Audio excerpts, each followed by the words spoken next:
आज हम पढ़ेंगे प्रेजेंट सिंपल के इंट्रोगेटिव सेंटेंस। पॉजिटिव और नेगेटिव सेंटेंस हम पढ़ चुके हैं। आज हमारा टॉपिक है प्रेजेंट सिंपल के इंट्रोगेटिव सेंटेंस। इंट्रोगेटिव सेंटेंस का मतलब होता है प्रश्नवाचक, जो कि दो प्रकार से बनते हैं, या तो बनते हैं हेल्पिंग वर्ब से या फिर बनते हैं WH से। तो अब हम पहले इंट्रोगेटिव सेंटेंस को हेल्पिंग वर्ब से कैसे बनते हैं इसके बारे में पढ़ेंगे। जैसा कि मैंने आपको बताया था, हमने नेगेटिव में भी यूज किया था हेल्पिंग वर्ब का, डू और डज का। तो यहाँ पर भी हम इंट्रोगेटिव सेंटेंस में हेल्पिंग वर्ब का यूज करेंगे, डू और डज का। इंट्रोगेटिव सेंटेंस में आपको हेल्पिंग वर्ब को है वो सबसे पहले लिखना है। In the beginning of the sentence you will write helping verb do and does. उसके बाद में आपको सब्जेक्ट ऐड करना है, उसके बाद में V1, उसके बाद में आपका ऑब्जेक्ट, उसके बाद में अदर्स और उसके बाद में आ जाएगा आपका क्वेश्चन मार्क। डू और डज का प्रयोग हम किस किस के साथ में करते हैं, ये हमने नेगेटिव सेंटेंस में पढ़ लिया है कि डू का प्रयोग हम आई के साथ, वी के साथ, यू के साथ, दे के साथ और कोई भी नेमिंग वर्ड्स जो कि प्लूरल है उसके साथ में आपको डू का प्रयोग करना है। उसके बाद में आपका डज, जो मैंने आपको नेगेटिव सेंटेंस पढ़ाते वक्त बताया था कि डज का प्रयोग जो है हम ही के साथ, शी के साथ, इट के साथ और नेम के साथ। और नेम भी आपका क्या होना चाहिए, सिंगुलर नंबर। तो इनके साथ में हम डज का प्रयोग करेंगे। So this is the formula: helping verb do and does in the beginning of the sentence, in the start of the sentence, then subject, then V1 and object and others, और last में आपको question word का, question mark का use करना है। Question mark को use करना है आपको लास्ट में। अब हम सेंटेंस लेते हैं। एक बार वापस मैं आपको डू और डज का प्रयोग बताता हूं किसके साथ होगा, वो आपको वापस रिपीट हो जाएगा। डू का प्रयोग हम करेंगे आई के साथ, वी के साथ, यू के साथ, दे के साथ और प्लूरल सब्जेक्ट के साथ। जो भी आपका प्लूरल सब्जेक्ट है नेमिंग वर्ड, उनके साथ में आपको डू का प्रयोग करना है। डज का प्रयोग हम करेंगे ही के साथ, शी के साथ, इट के साथ और नेम के साथ। और नेम आपका क्या होना चाहिए, सिंगुलर, सिंगुलर सब्जेक्ट्स। नेम आपका सिंगुलर होना चाहिए, उनके साथ में आपको डज का प्रयोग करना है। अब हम सेंटेंस देखते हैं।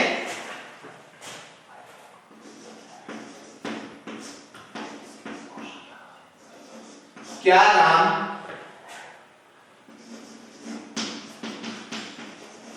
पुस्तक पढ़ता है, पीछे आएगा आपका क्वेश्चन मार्क। ये आपका सेंटेंस है।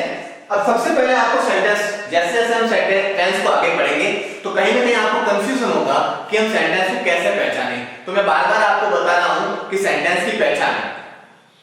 यहां पीछे क्या आ रहा है, ता है। किसकी पहचान है, प्रेजेंट सिंपल की। अभी आपको लग रहा होगा कि ये बार बार ता है ही बता रहा हूं, लेकिन जैसे जैसे हम टेंस के आगे बढ़ेंगे तो वहां पर इन चीजों का बहुत ज्यादा यूज आएगा कि हम सेंटेंस को पहचाने कैसे। So I am again and again repeating that this is the indication of the present simple.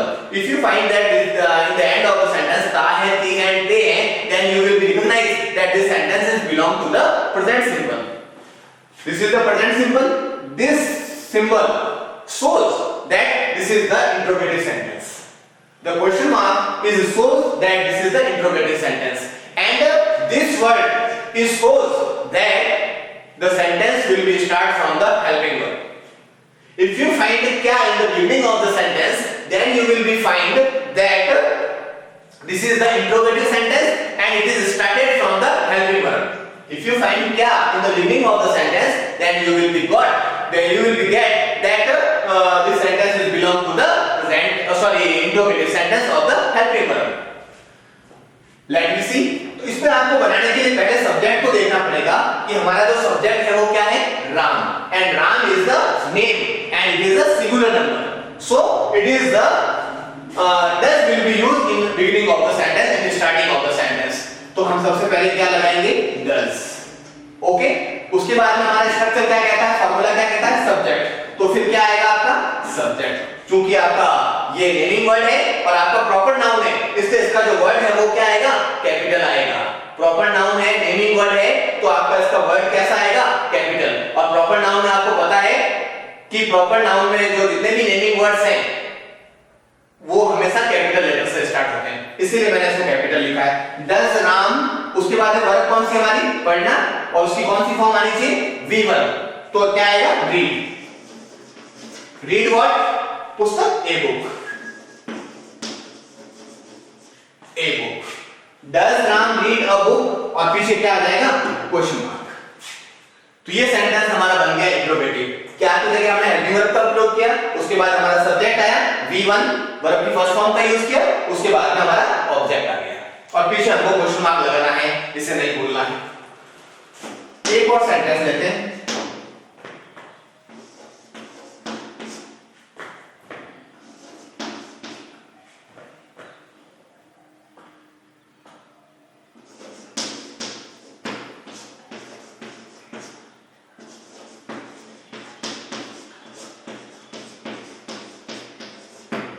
ये आपका सेंटेंस है, क्या वे पेड़ पर चढ़ते हैं? तो सबसे पहला स्टेप आपका टेंस को पहचानना है। पीछे क्या आ रहा है? ते हैं। कौन सा टेंस है? Present simple. उसके बाद हमारा नेक्स्ट स्टेप, पीछे क्या आ रहा है? क्वेश्चन वर्ड, क्वेश्चन मार्क आ रहा है, इसका मतलब क्या है? ये इंट्रोगेटिव सेंटेंस है। उसके बाद थर्ड स्टेप है कि सेंटेंस किससे शुरू हो रहा है? क्या? इसका मतलब this is the helping verb made interrogative sentence. इसका मतलब ये जो सेंटेंस है वो हेल्पिंग वर्ब से बनेगा। सबसे पहले हमें सब्जेक्ट को देखना है। सब्जेक्ट हमारा है दे, वे को बोलेंगे दे। तो दे के अकॉर्डिंग हमारा जो हेल्पिंग वर्ब है क्या आएगा? Do. They is included in a do. तो हमें इसमें क्या लगाना है? डू लगाना है। सबसे पहले हम डू लिखेंगे, उसके बाद हमारा सब्जेक्ट क्या है? दे। Do they. अब हमारी वर्ब में चढ़ना, चढ़ने को बोलते हैं क्लाइंब। क्लाइंब की फर्स्ट फॉर्म आएगी तो इसमें लिखेंगे climb on tree. Climb on tree और पीछे आ जाएगा आपका question word. Do they climb on tree? On a tree. On a tree. On a tree. क्या वे पेड़ पर चढ़ते हैं? तो ये आपका इंट्रोगेटिव सेंटेंस बन गया। कुछ एक दो एग्जांपल और लेते हैं अपन।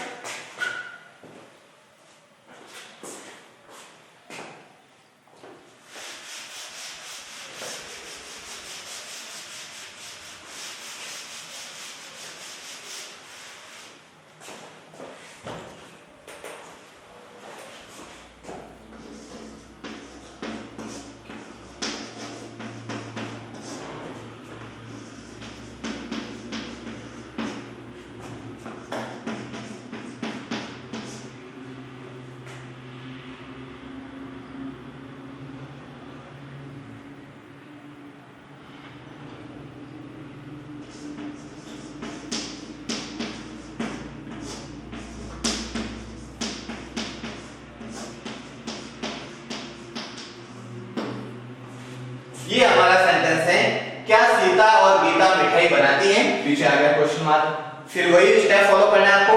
First step, identify the tense. It means this is the present simple. Now question mark, it shows this is the interrogative sentence. क्या? Beginning of the sentence, it means this is the helping verb made a interrogative sentence. Let me follow the structure. यहां हमारा जो subject है वो है सीता और गीता, यानी कि नेमिंग वर्ड तो है but more than one. These are the naming words. Sita and Geeta both are the proper noun and these are the naming words, but these are not singular because its name is one more than one. So this is the plural naming words. इसीलिए इसके अंदर do का प्रयोग नहीं होगा, sorry does का प्रयोग नहीं होगा, do का प्रयोग होगा because more than one, plural है ये। Subject जो है वो आपका plural है, इसलिए does will be not used here. Here do will be used. Now do capital आएगा सीता एंड गीता, सीता एंड गीता, गीता। उसके बाद में आ जाएगा आपका डू सीता एंड गीता। उसके बाद वर्ब कौन सी? बनाना, उसको बोलते हैं make. Do Sita and Gita make. उसके बाद make what? Sweets. Sweets uncountable noun है स्वीट्स, तो फिर आपका इसके अंदर ए और एन का प्रयोग नहीं होगा। पीछे लगेगा आपका क्वेश्चन मार्क। क्या लग जाएगा? Question mark. तो इस प्रकार से हमें इंट्रोगेटिव सेंटेंस बनाने हैं और सेंटेंस में जो ये है वो आपके हैं helping verb made interrogative sentence. अब हम चलते हैं, अगला टॉपिक है WH वर्ड जो है उनसे इंट्रोगेटिव किस प्रकार से बनेंगे।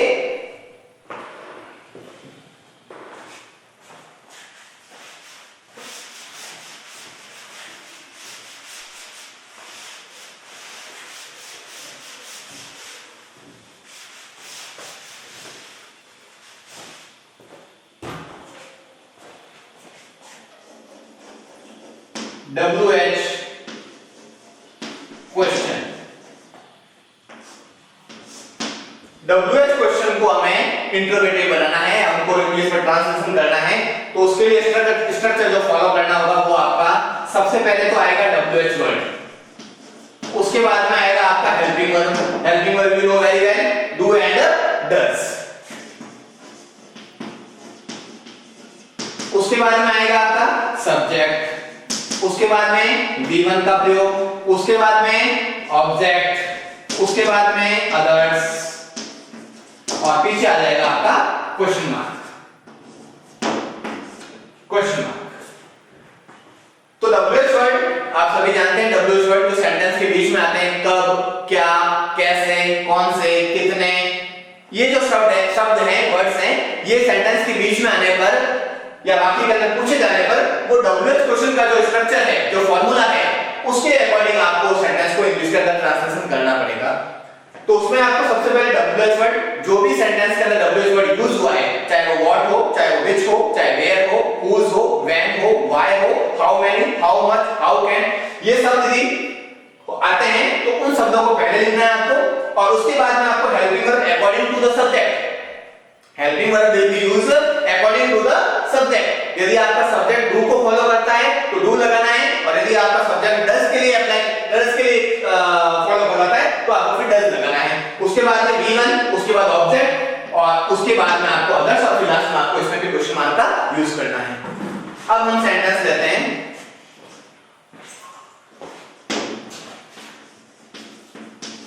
आप घर कब पहुंचते हैं, ये सेंटेंस आ गया आपका। आप घर कब पहुंचते हैं, सबसे पहले हमें टेंस को आइडेंटिफाई करना है, पीछे क्या आ रहा है, ते हैं। It means this sentence belongs to the present simple. Second step question mark, इसका मतलब इंट्रोगेटिव सेंटेंस। नेक्स्ट इसमें कब का प्रयोग हो रहा है, और जो कि क्या है, WH टाइप वर्ड है, तो इसको आपको WH क्वेश्चन को जिस प्रकार से ट्रांसलेट करते हैं उसके अकॉर्डिंग इसको ट्रांसलेट करना पड़ेगा। तो सबसे पहले हम WH वर्ड क्या है, कब, कब के लिए जो वर्ड आएगा वो आएगा आपका when। क्या आएगा, when, WHEN, when। Let me start, when। अब देखिए यहां पर आपका सब्जेक्ट क्या है, सब्जेक्ट है आप, इसके लिए इंग्लिश वर्ड बनता है यू, तो यू के अकॉर्डिंग हमारा जो हेल्पिंग वर्ब होगा वो होगा डू। क्या होगा, डू। तो हमें इसके बाद में हेल्पिंग वर्ब डू को यूज करना है। When do you, पहुंचना, पहुंचने के लिए कौन सी वर्ब है, reach, REACH, उसकी first form reach, to the house, to the home, sorry, how home is better word,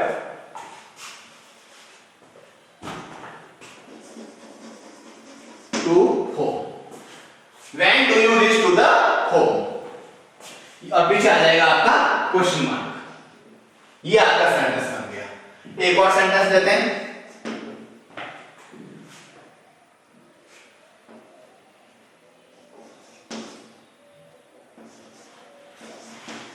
Harish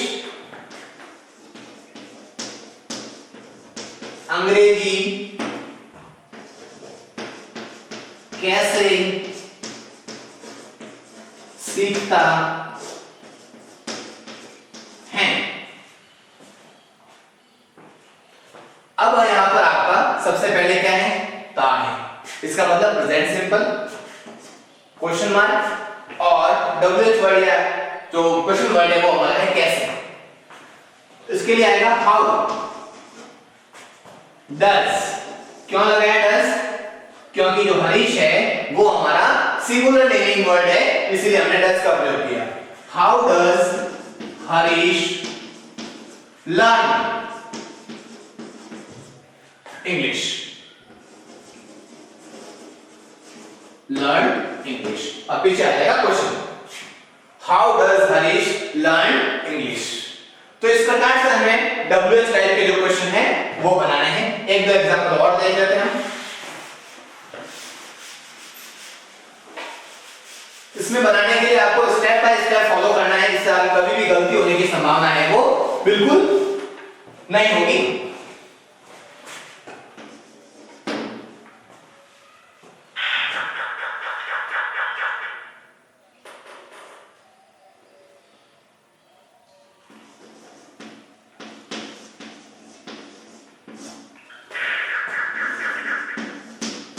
Mohan कहाँ रहता है? मोहन कहाँ रहता है? तो यहां जो आपका WH वर्ड है वो कौन सा है? वेयर। कौन सा है? वेयर। तो सबसे पहले क्या आएगा? वेयर। सब्जेक्ट हमारा क्या है? मोहन। तो मोहन के लिए क्या लगाएंगे हम? एलपी verb does. Mohan is naming word, capital आएगा। Mohan, where does Mohan live? Where does Mohan live? एक और बन गया,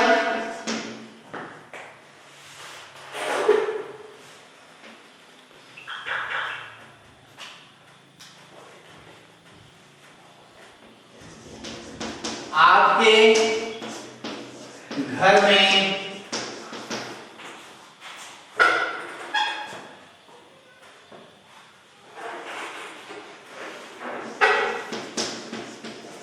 कौन से पालतू जानवर रहते हैं?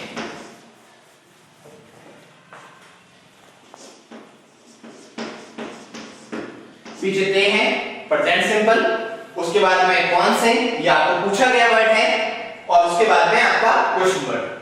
तो कौन से, तो विच, कौन से, विच पेट एनिमल्स, ये पूरा सब्जेक्ट में आएगा, WH के साथ में जोड़ना पड़ेगा आपको। Which pet animals, animals do live in your house या in your home, in your home, और पीछे आ जाएगा question mark. Which pet animals do live in your home? कौन से पालतू जानवर है जो आपके घर में रहते हैं? तो इस प्रकार से हमें WH टाइप के क्वेश्चन है वो बनाने हैं। एक तो WH वर्ड है उसके बारे में आपको बताता हूं, हु वाले सेंटेंस कैसे बनेंगे वो और बता देता हूं मैं आपको। उसमें थोड़ा पैटर्न अलग है आपका।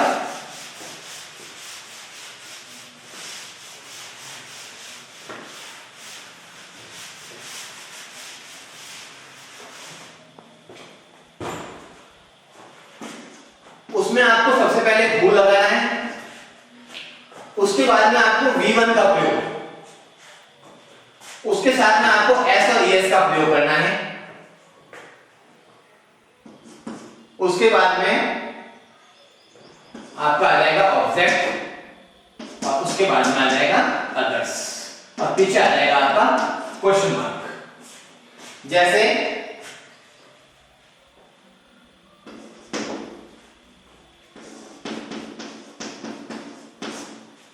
बाजार कौन जाता है? ठीक है, WH वर्ड कौन सा है आपका? कौन, इसको लिखेंगे आप हु, उसके बाद वर्ब कौन सी? गो, तो यहां आ जाएगा goes. Who goes to market, who goes to market, पीछे क्वेश्चन मार्क आ जाएगा आपका, who goes to market.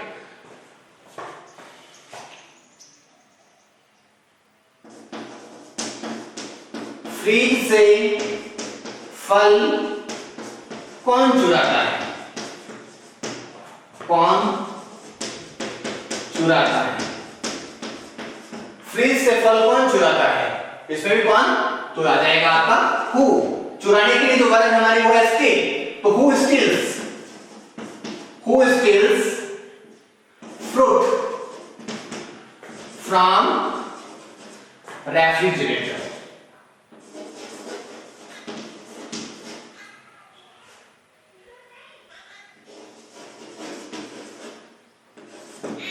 Who steals fruits from refrigerator? या फ्रिज भी लिख सकते हैं, रेफ्रिजरेटर भी लिख सकते हैं। तो इस प्रकार से जो सेंटेंस है वो आपके WH में आपका हु का थोड़ा पैटर्न अलग है।